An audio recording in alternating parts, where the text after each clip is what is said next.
What's going on, guys? It's Lewis here, and it is December 15th, which means that it's actually week 10 of my trading versus dollar cost averaging account challenge. In case you're new here, the challenge that I'm putting on is to compare a trading account versus an account where I simply put $1,000 into Bitcoin every single week. And the reason I'm doing this challenge is because you see a lot of people on both sides of the fence. There's a lot of people who are very conservative and say you should just average in, not try to trade it. 95% of traders lose money, and by averaging in over the long term, you will make significant gains. And then of course there are the traders who say that you can actually learn to trade and actually get your trading account up much more than if you were to just simply dollar cost average into cryptocurrencies or into Bitcoin. Personally, I fall more in the latter group, where I believe that trading cryptocurrencies can give you much more significant gains, and you can make a lot more money by actually trading cryptocurrencies compared to simply just averaging in. In fact, I have an entire course that teaches you how to trade, and a group that actually goes over all of the trades that I perform and everything that I get into and get out of for people who actually want to trade and be part of the community. And so while I do have a trading account, I of course also have a dollar cost average account and an account that I just put money into and I never really touch it. And I gotta say, tracking my trading account and my dollar cost averaging account and also an all-in account over these last 10 weeks has been really cool and pretty eye-opening. And it's pretty awesome to see that across the board, the gains and the amount of money made has just been going up and up and up. Of course, these past 2 months, ever since I started, Bitcoin has been going on an absolute surge. So one of the accounts is doing a lot better than the other, but we're still up across the board. And actually this week marks the first week that my trading account did better than my dollar cost averaging account. And that's because Bitcoin has finally decided to take a breather around $19,000. So because this is the 10-week mark of the challenge, I want to just recap the last 10 weeks, share some insightful information with you, and then go over a couple other things that are happening in the cryptocurrency space and just what I think about cryptocurrency overall and what's going to happen with Bitcoin and altcoins and all of that. So let's start off going over the dollar cost averaging portfolio. I started this challenge on October 5th, 2020, and these are the numbers in percentage of how much the dollar cost averaging portfolio has grown every single week. And you can see from this that I actually got in at a really good time in terms of just what Bitcoin was doing, because every single week Bitcoin has increased in value and the dollar cost averaging portfolio has increased in the percentage of gains that it has made. So you could see that it has performed ridiculously well, going from 4 to 12 to 23 to 46%, and now it's back down to around 36 to 33% for my dollar cost averaging portfolio from the start. Now this is week 10, so if I've been putting in $1,000 a week, that's $10,000. 33% of $10,000 is $3,300, so it's a profit of around $3,300 over the last 10 weeks simply by dollar cost averaging in and not really doing anything else. Now let's take a look at my trading account, and this is really cool because it shows you that you're not going to win every single week when you're trading. Trading isn't just up,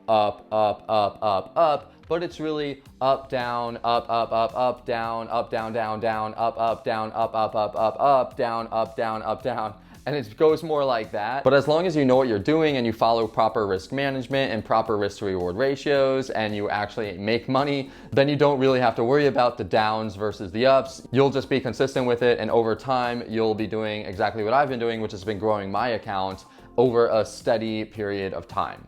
And so here are the actual numbers of the dollar amount that I've had in my trading portfolio from the start. And so this is really cool because you could see that I started out with $77,761, and then I gained almost $10,000 by week 3. But then week 4 and week 5 were losers, and I went down almost 5 grand. But then by week 9 and now week 10, I'm up another $10,000 after that. And now my balance is $91,939. And I'll put the percentages up right here, and you see the same thing with the percentages. I was up 10% total by week 3, then I went down to almost 4%, and then I went back up to 10%, and then 16%, and now I'm almost at 20% gains for my total account in the past 2 months. So you just saw a side-by-side comparison of a trading versus a dollar cost averaging account over the past 10 weeks. And while this sample is very, very short in terms of time frame, I hope it gives you somewhat of a better understanding of what you can expect versus dollar cost averaging versus trading. And of course, it also depends on when you get into the market and everything like that. But overall, I recommend not waiting to get into the market. And if you do want to just dollar cost average in, just start slow and just start like that. Maybe do that while you learn to trade. You can actually download the app Cash App in the description below, and you'll get 10 bucks just for dollar cost averaging through Cash App. Super easy. You can literally download it and it takes 5 minutes to set up, and you'll get 10 bucks, which I think is pretty awesome. And I'll also put the Coinbase link down in the description below. If you sign up to that and you start dollar cost averaging into Bitcoin, just like how I'm doing in this video and how I made my 36% gains, you can actually get $50 by downloading Coinbase and then going through their Coinbase Earn program. So if you don't have Cash App, Coinbase, or either, then download both of them and get your free money, because there's literally no point not to. And going back on what I said about this being a very short time period, it's only been 10 weeks. I do plan on continuing this for a very, very long time. In fact, I plan on continuing my trading or documenting my trading journey up until I reach $1 million, which is around 13 times the initial investment. And while I do share a lot of information in these videos about my trading accounts and my dollar cost averaging accounts, I have many other accounts, such as long-term investment accounts for really small cap coins and hidden gems that I feel like they have 100x or 1000x potential.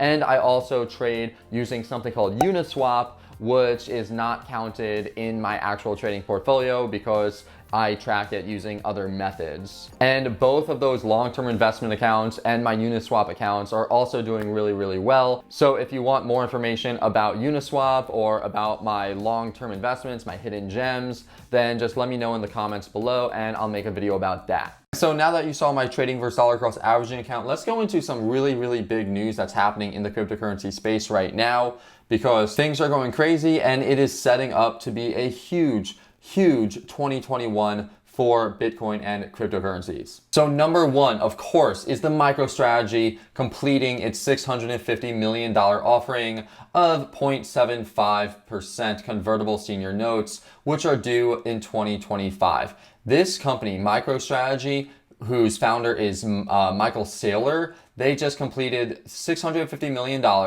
So what they're doing is they offered $600 million worth of notes, convertible senior notes, which are due 2025, and they're taking this they took this $650 million and they bought Bitcoin with it. And the crazy thing about this is that if we look at the charts, MicroStrategy started buying Bitcoin all around this area in the very beginning when they did their initial $450 million purchase or $425 million purchase. And the crazy thing is that if you look at this tweet, it says, to acquire 16,796 Bitcoin, which was disclosed 9/14/2020, we traded continuously 74 hours, executing 88,617 trades around 0.19 Bitcoin each, 3 seconds, around $40,000 in Bitcoin per minute. But at all times, we were ready to purchase $30 to $50 million worth in a few seconds if we got lucky with a 1 to 2% downward spike. This guy does not mess around.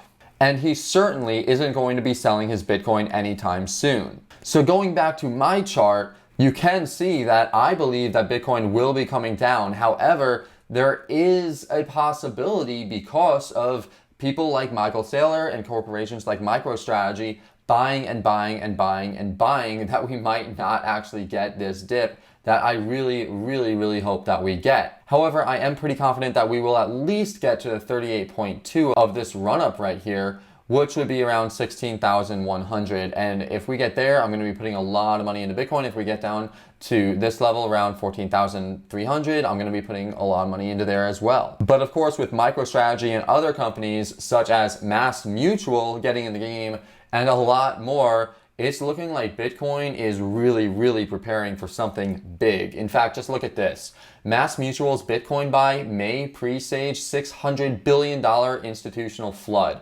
This is by JP Morgan. So basically, JP Morgan analysis, they've been saying that the recent Bitcoin purchases by Massachusetts Mutual Life Insurance Company are a sign of growing mainstream acceptance for the cryptocurrency.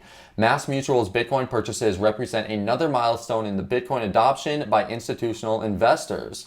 And one can see the potential demand that could arise over the coming years as other insurance companies and pension funds follow MassMutual's example. And this is exactly what I was saying, is that first we have MicroStrategy, then we have MassMutual, we have Square, we have PayPal, which I'll get into in a second. And all of these companies are getting into Bitcoin right now and they're becoming public. They've probably been in it for quite a long time. In fact, I feel like they've been in it since below $5,000, but now we're just starting to hear about it right now. However, because we are starting to hear about it, it is becoming more mainstream. There is a possibility that they have secured their bags and now they're unloading the news so that people will push Bitcoin higher. And of course, it's not just Bitcoin.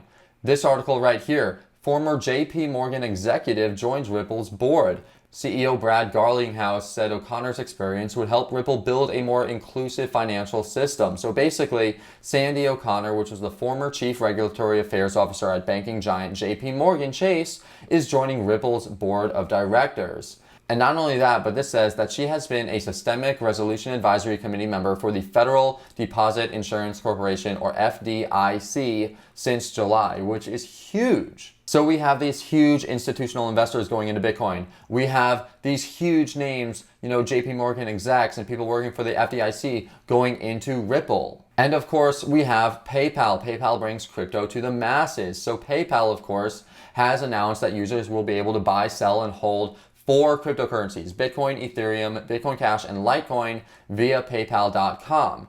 And through its website, users will be able to buy and manage their cryptocurrencies in one place. And this right here is a screenshot of what the cryptocurrency platform on PayPal may look like. And PayPal is actually the servant to over 1 million merchants. So when this goes live, there will be an ability to pay via Bitcoin for so many different things on the web. And of course, Bitcoin is the internet of money, it's the money of the internet. So it's huge news that PayPal is doing this. And then going on to here, this says that a few days ago, newly elected US Senator Cynthia Lummis endorsed Bitcoin on live television, spoke very highly of the cryptocurrency, and even revealed that she has a sizable investment herself. Jack Dorsey, the founder of Twitter and CEO of Square, believes in Bitcoin enough to have invested 1% of his company's value into the cryptocurrency while changing his Twitter bio to a single word, Bitcoin.